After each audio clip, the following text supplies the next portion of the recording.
Hey, everybody, welcome to the October meeting of the Stage Hypnotist Mastermind. I'm so excited to have a friend here who I actually co-headlined with once. That was a fun memory. Amye Scharlau, how are you, Amye?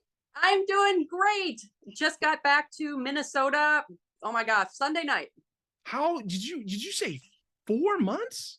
4 months on the road. Yes. 4 months on the road. That's serious. That's the wow. And We're gonna talk more about that, but let's set the scene first for folks who may not know you. Let's do the sort of typical, how did you get started in hypnotism and how long ago was that? oh my gosh, I believe it was the year 2000. And I was working for an entertainment company, and I was like doing like birthday princess stuff. And honest to gosh, hi, I'm Amye, your birthday princess. And they're like, you seem pretty bright, and we keep getting calls for a female hypnotist. Would you like to learn? And so I did. I don't know if you know the torrid tale of my first show. No, tell us. I got this giant crazy book by this guy named Orman McGill. And I'm like, really? This is what hypnosis is? And I read this entire book and I'm like, good gravy. And I had memorized an induction. I had tried it on my friends. It had not worked. And then my agent called me and said, we just had a hypnotist call in sick. You're doing 2 shows tonight at a massive theater. So Yeah, I'm standing in the wings of this theater, looking at this row of chairs on the stage, and I've never hypnotized anyone successfully in my life. And I'm like, I'm gonna fake it. And and it worked. Wow. And I walked off I did a successful show. I walked off the stage. I threw up. No, you did not. I did. I brushed my teeth and I went back on stage and did another show, and I've been doing them ever since. Amye, oh my God, how have I never heard this story before? Holy shnikes. And it was a major theater too. It was, dang, what is that big one in Iowa? It was a full, it wasn't like I was just going and doing a show up at the senior center. Yeah. It was like a independent theater, or was it like a college or something? No, it was, they were actually, I believe they were actually 2 post proms or 2 post grads. Okay. So I did have the advantage of working with teens, but it was a major venue with hundreds and hundreds of people. And I just like walked out on stage. I'm like, crap. But so aside from the puking, it was good. You liked it. You had fun because you are I still did. today. I did. I'm like, How did things kind of give us the Cliff Notes version on how things evolved for you? So you go from crazy first gig through lots of other kinds of gigs to today. You certainly do more than Renaissance fairs, but one of the things you're well known for is you do really well with Renaissance fairs. Can you get us from there to there? Yes. I mean, I think I did what most hypnotists did at the beginning, lots of high schools, lots of the post grads, that evolved into more of the corporate stuff. Did all of that. I'm a nerd, so I went back and got a bunch of advanced certification stuff. In fact, I just finished my master's coursework in mental health counseling, and I'm starting my site-based learning tomorrow. Nice. So I will be an LPCC soon. And then I was just going along, and I got a call. This happens to me a lot. I got a call that a hypnotist was sick. And does anybody remember Franco, Master Hypnotist? He was real good. He was really good, and he loved the Ren Fair circuit. And we had the same agent. And so I had 48 hours to get myself, this was 7-8 years ago, to get myself to Pennsylvania in full Renaissance garb to go do these shows outdoors. And I had not done that many shows outdoors. And I had to like throw together this crazy costume, and it worked. And I did a weekend and they liked me. And then a couple years later, I got a call back from that same, those fair owners owned more than one fair. Their hypnotist was retiring. And actually I'm glossing over sadly, Franco passed away is what happened. And so they asked me to join up, and I did. And so I've done 5 seasons now. Had you gone to Ren fairs purely for your own enjoyment before that? Or was that literally like you just got thrown into the fire and then you stuck with it? That's a really good question. I had gone to the Minnesota Renaissance Festival before. Okay. So I had a vague idea of the crazy. You know, one of the things you're dealing with is that people don't go to a festival to see a hypnotist. They're going to the Renaissance Festival, and you are competing with anywhere from 5 to 10 other stages that are going on simultaneously with you. And they can get up and leave anytime they want. That's a great clarification. That's an important, yeah. So you've got to hold, I mean, in almost any other venue, you'd like to hold their attention, but you sort of don't really have to, because they've sort of committed to sitting down in the theater or the conference space or whatever it is and being there for an hour and a half. But you're saying, like, they can literally be like, nah, let's go check out another stage. Exactly. Oh, yeah. Absolutely. They can see other stages and what's going on. You can, we have really good sound techs so you can hear. There are also people running around selling stuff. And so like normally they're very respectful, but at any point in your show, you can have somebody walking by yelling, pretzels! And then I'm probably jumping, but this also reminds me, in Colorado, I'm right next to the Fling a Frog game, which is like these big these big rubber mallets that they beat, and they have these trebuchets that throw frogs. So I'm also competing with that. I'm competing with alcohol. I'm competing with the weather. Talk more about, I love that. And I'm like, let's keep going with that. I mean, so there's definitely a different atmosphere, but isn't there even a different culture to these events? Absolutely. And they're different in different parts of the country. Depending on that. So the biggest transition I do is from Colorado, where you're dealing with a much higher income, more people that are more worldly exposed, and a lot of pot. They are happy right? People. And people that have seen hypnosis before, so they know what to expect. So in that show, I have a totally different pre-talk. I can basically just walk on stage and go, let's roll. In Pennsylvania, I'm in a smaller venue. They're lovely, lovely people. They just haven't seen hypnosis before necessarily. They're much more, I have to do a much longer pre-talk. Okay. I don't do as much fractionation with the induction, because they're so, it's that small town mentality. You don't want to be embarrassed. These are, they're really smart and well-schooled people, but in a smaller community, what you don't have that anonymity that you have in a big group, in a bigger community. And then you also don't want to go in with, they're also skeptical of, like, slick city people coming in. Yeah. So in my pre-talk, it's like, hey, I'm from Minnesota. I was raised by a pack of firefighters. It's I'm putting forward a different vibe. So that's a cool idea. So you're really it'd be one thing to say, if you're going to perform at a really different kind of cultural event, you'd tailor your show in terms of content, but you're actually really revising even your pre-talk compared to if you were working at a corporate event.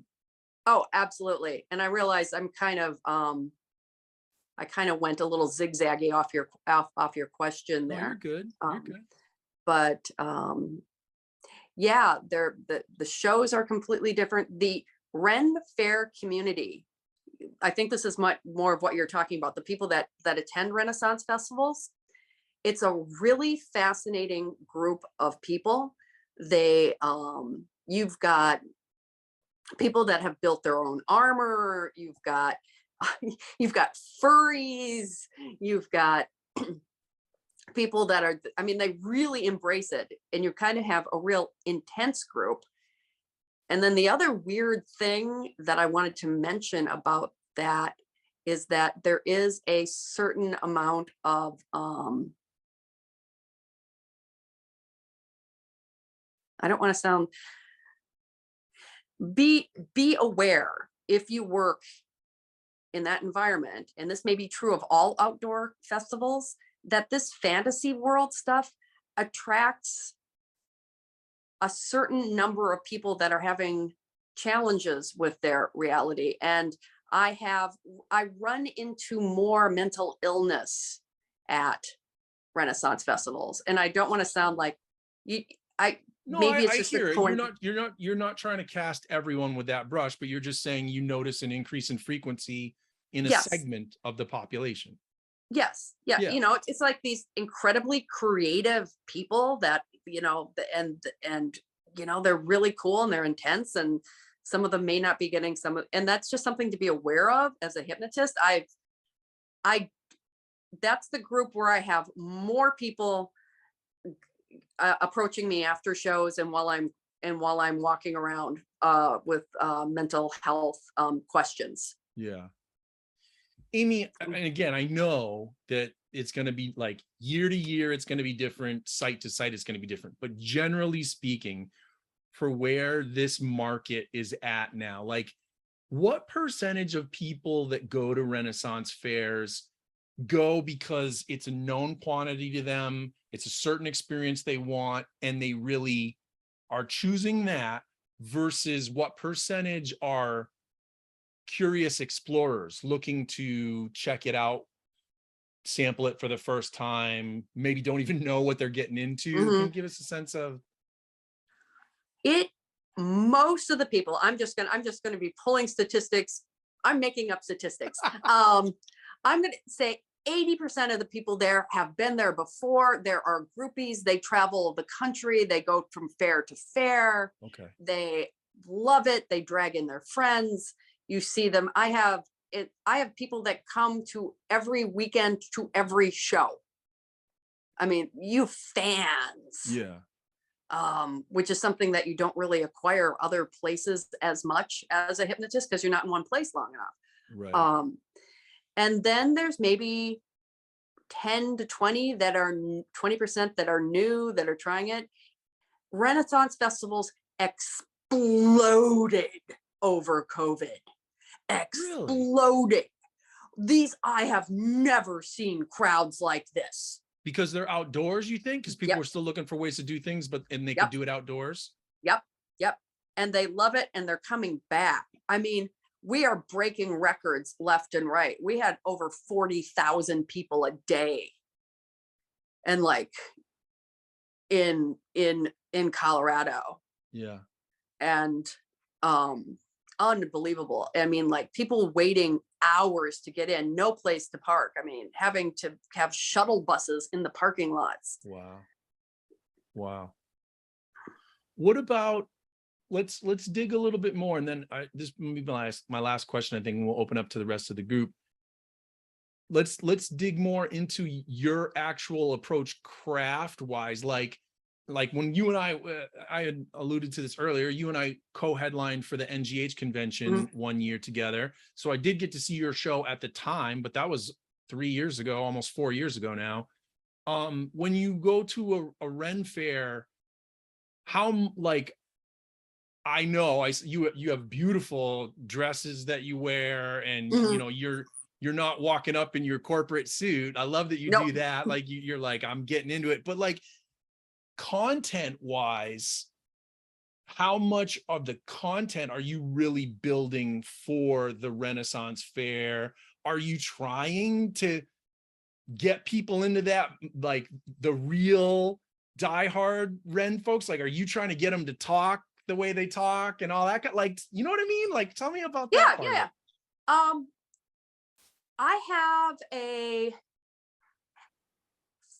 I have a couple of just really killer Renaissance routines.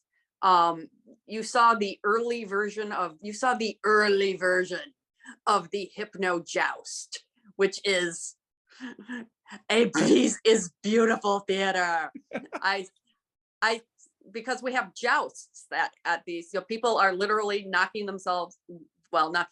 each other off of horses, hopefully not themselves. You know, so I have pool noodle horses and pool noodle lances, and I put them on either side of the stage, and they joust in slow motion. That was my favorite part. I thought that was brilliant when you're like, but you're gonna be in slow motion. I was like, yes, because it just elongates. It does. The response. It's so cool. And they can take as long as you know, you need to set, they can take as long as a dramatic death as they want. And the background music is Chariots of Fire played on the bagpipes. And inside every human is a 7-year-old that wants to do a dramatic spaghetti Western death. Yeah.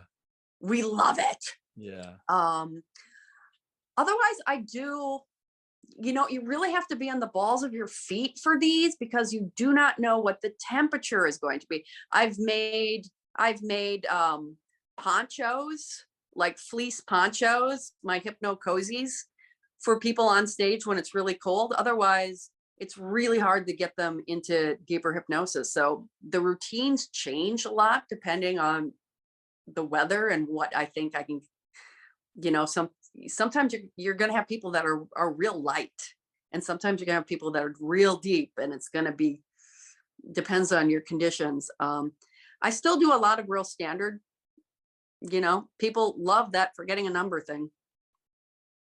That is just a classic.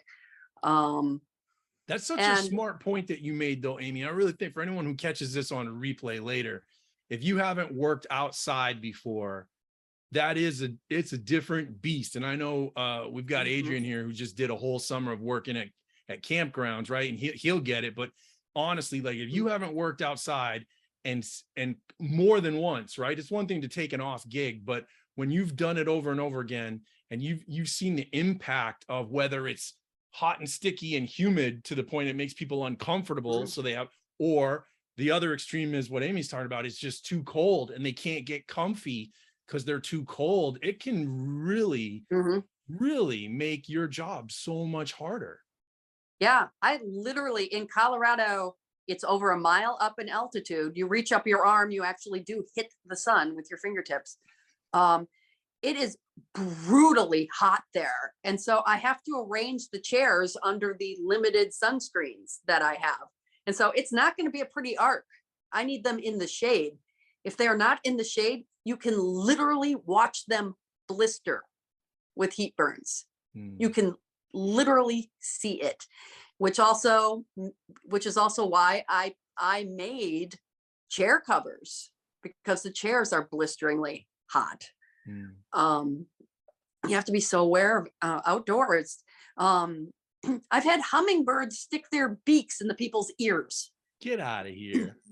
Yes, because they're wearing those flower garlands. I have a rain induction. I have a getting slapped by wet leaves induction. From the wind? When the wind. When it gets last year, all of the shows got pushed 2 weeks later because of COVID. Everything started later, and so we're well into fall, and my people were getting whacked by wet leaves. Oh my god! You know. bees, just Nuts. Hey, yeah. let's open it up. Do any of you have questions for Amye based on any follow-up questions based on what she's talked about? You need clarity on, or other things you were wondering about? She's given us such a great start to this already. What a different creature working in this environment is. I got a couple of questions based on one of them exactly what you're talking about. Working outside I've done some fairs, and I hate fairs, but I don't mind festivals because the fairs could give a care less if you're there. They're going to hire this many entertainers. I'll put you in the worst venue. They could care less. Where festivals, they at least they're spending the money and they tend to care a little bit. But so what do you do if you get there and they've got your stage set up to where your people are looking into the sun and everything's terrible? Do you just go with it, or do you actually go, man, you're paying a lot of money. I could give you a better show if you'd let me move this over here, or you just roll and go with it? A little bit of both. What at a Renaissance festival, as the hypnotist, you're going to be one of the more expensive acts and that they're paying for. So it gives you your big fish in a small pond. And what I explain to them, and if I tell them it's a matter of liability, that's how I got the sunscreens. The first year I had no sunscreens over and I'm like, people are getting sunburned. You're going to have liability issues. And that's when we got the sunscreens. I'm set at a particular stage. So like I'm providing the sound monitors and my own microphone and such. So I've got some power there. Otherwise you kind of just have to, contractually I have to do so many shows. I've done shows under pine trees. I've done shows. I've had, like, when it's super rainy and the only cover we have is the sunshades. I brought the entire audience up onto the stage because that was the only place that was dry, and just hypnotized like 5 people. Was that helpful? I mean, yeah, I just, because I had a friend of mine, I had to have a surgery this summer. And so a friend of mine filled in for me at a show I had taken. And when I get done, I go, how was it? And he goes, started out good, but he goes, they had the stage facing the west and it was in the evening. And he goes, when they opened their eyes, looked into that sun, he goes, that was the end of the show. He goes, everybody was up. And I thought,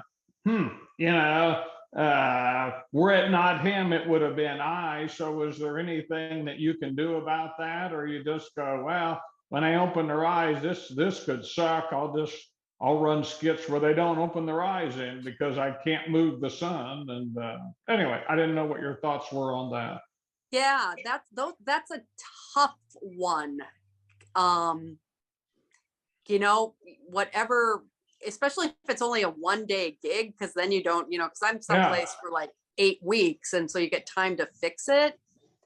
I mean, I would certainly tell them and let them know I did a show once at a festival where right behind me the demolition derby was going on. Yeah. Yeah, we did a bunch of shows right next to the high dive thing, and halfway through the induction, then they started on their PA system, and it just made it so pleasant and easy to work with that. Yeah.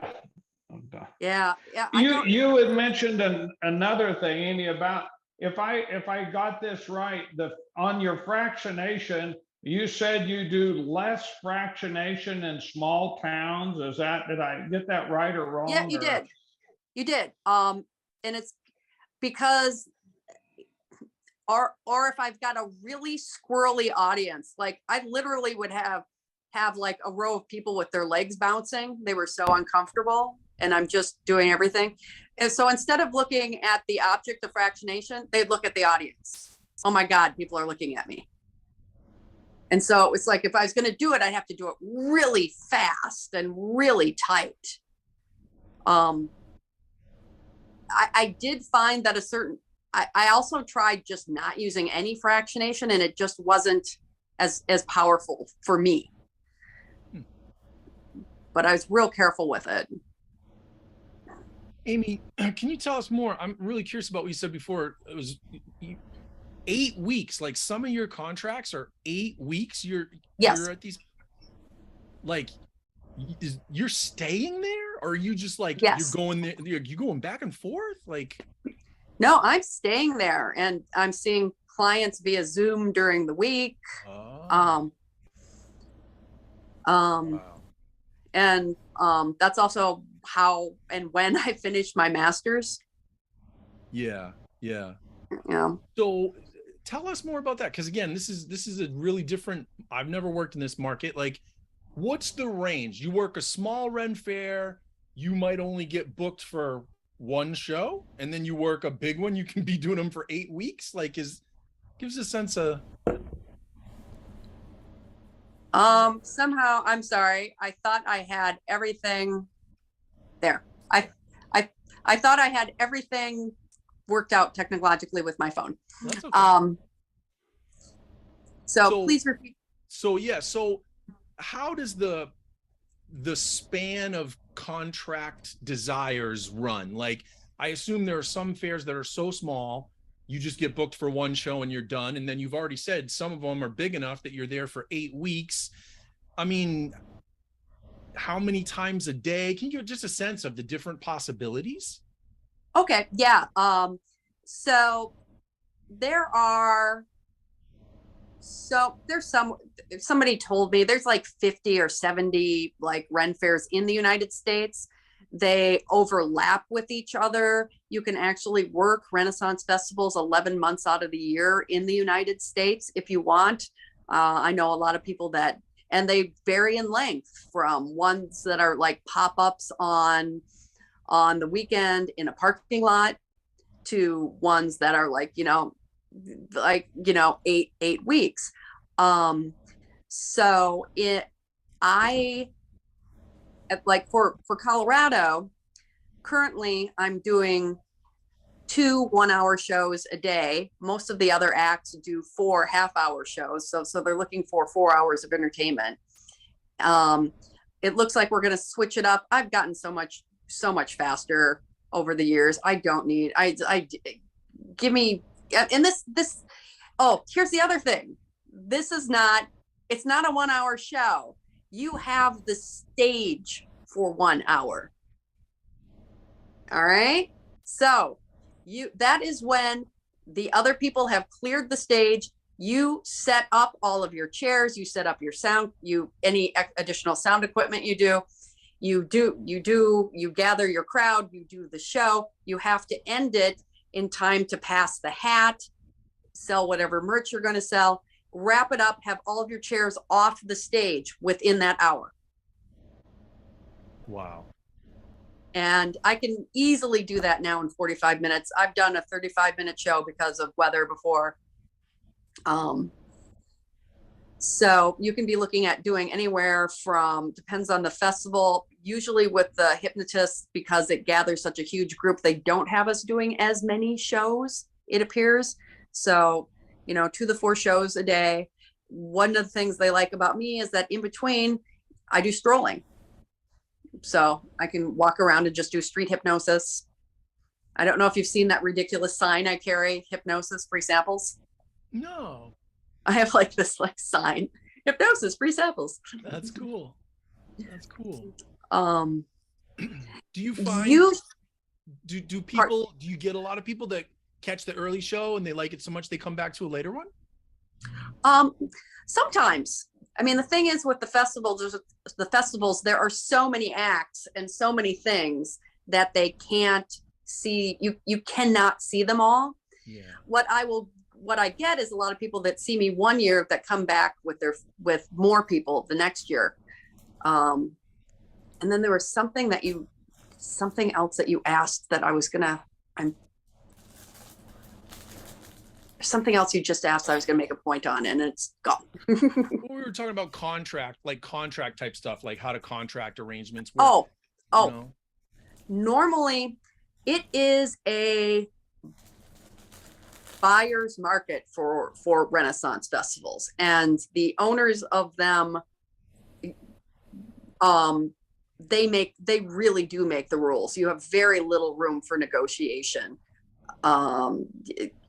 That being said, a Renaissance hypnotist is a little more rare, and they will work with you more than they would, say, if you were a musical act.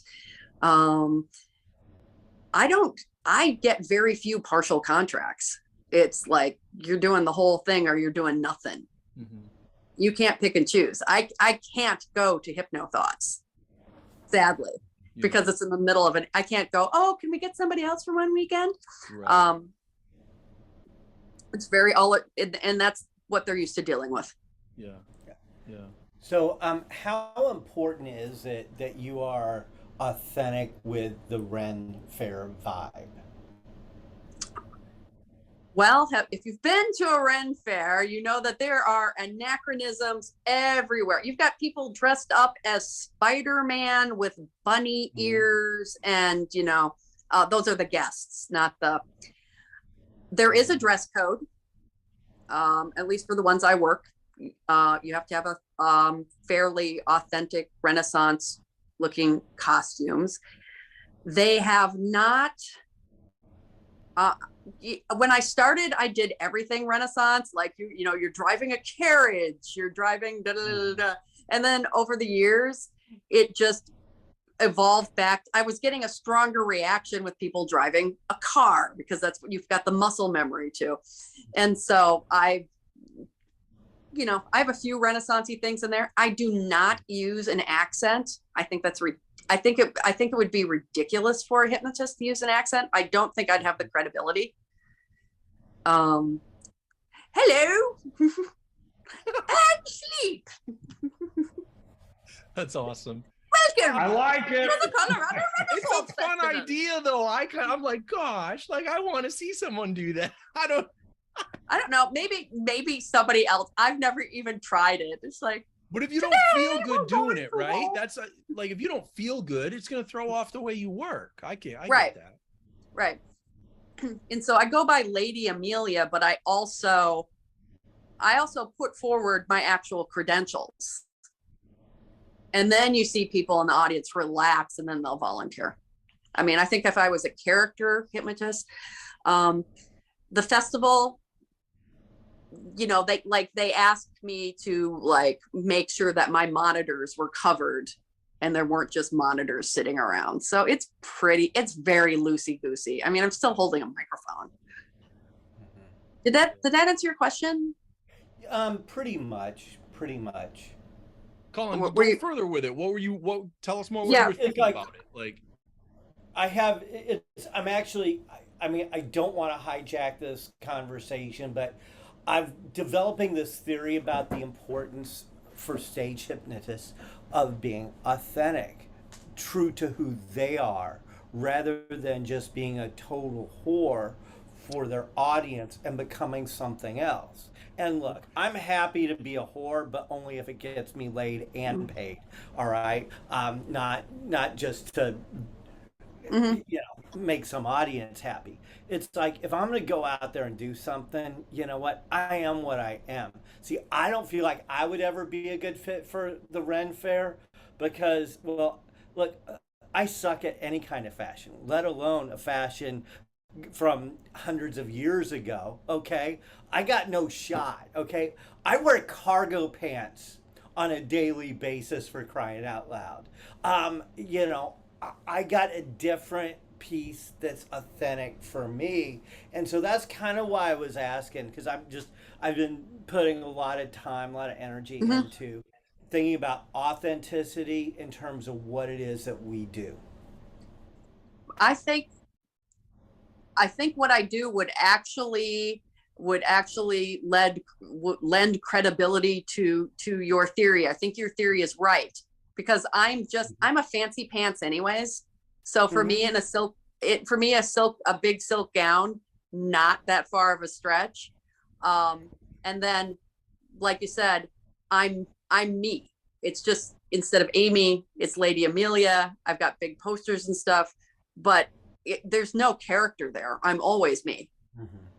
You know, if they talk to me in the lanes, people are always asking me about, like therapeutic stuff and blah, blah, blah. I'm answering as me in my voice with my opinions and whatnot. So yeah. I think we've talked about that before, you guys, right? We've talked this idea, and you know where I stand. Like I've said, like find your thing you geek about and geek out as hard as you can at it, right? Like, and that's what I think Amy's talking about, and I think that's what Colin's talking about, right? Is like, if you're not going to genuinely geek on it, probably don't take the gig. Like, yeah, right?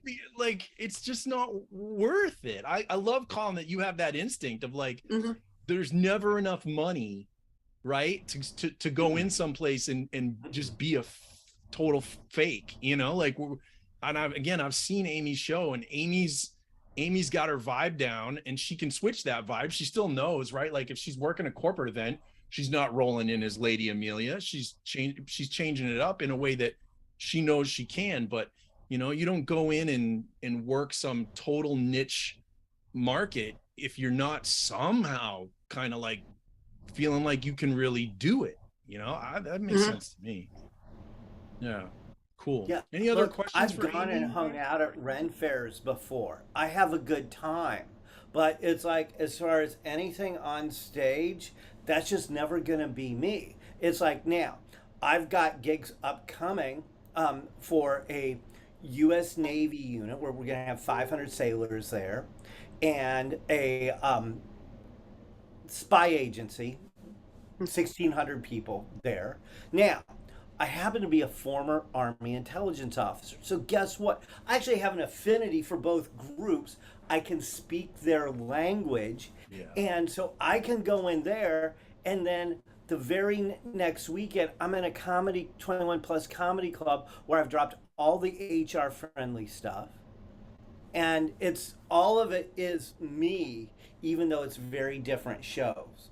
But right. I have to, if I'm going to perform well, I have to start off with being me. Yeah.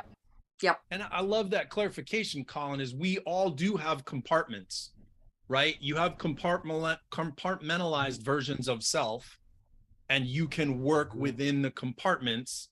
Yeah. As long as you're aware of which compartmentalized version of self you're switching to authentically. Yeah. Yeah. Cool. I kind of like to think of us as a diamond, and it's what facet of yourself you're putting towards the light. Yeah. Yeah. That's a nice way of saying it, Amy. Other questions for Amy, gang? Going once, going twice. All right, Amy, you're awesome. Thank you so much. That was so helpful to have that insight into what you do. I love it. And I'm really glad that you were here. Thank you. Yeah. Thank you for having me. I hope this was insightful and helpful. Definitely.